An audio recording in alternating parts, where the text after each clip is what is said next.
Hello সবাইকে। এই তো আজকে আমি গিয়েছিলাম ডাইসিতে, তো সেখান থেকে অনেক কিছু কেনাকাটা করছি। এর মধ্যে কিছু সুন্দর আইটেম আছে।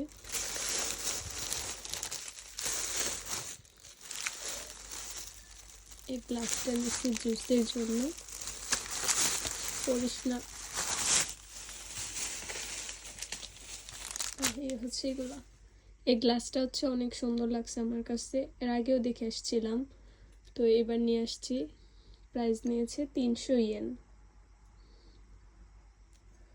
আর এইগুলো হচ্ছে সাকুরা ফুলের সময় হচ্ছে পার্কগুলাতে অনেক ধরনের মেলা বসে, যেটা আমি শুনেছিলাম। তো এবার আমার ফার্স্ট যেহেতু, তো আমি কি করছি, এগুলো নিয়ে আসছি ডাইসো থেকে।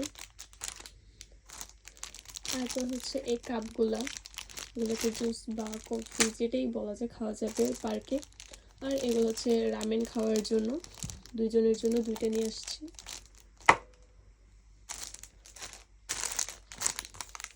আর বাকিগুলো ছিল বাজার।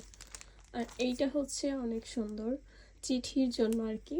জাপানে কিন্তু চিঠির প্রচলন অনেক, সব কিছু হচ্ছে চিঠির মাধ্যমে আদান প্রদান হয়।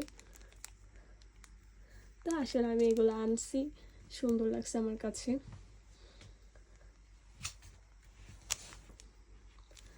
আর বাকি জিনিসগুলো হচ্ছে বাজারের আইটেম, যার জন্য আর দেখালাম না। এগুলা কয়েকদিন পরে কাজে লাগবে, মার্চ বা এপ্রিলের শুরুর দিকে।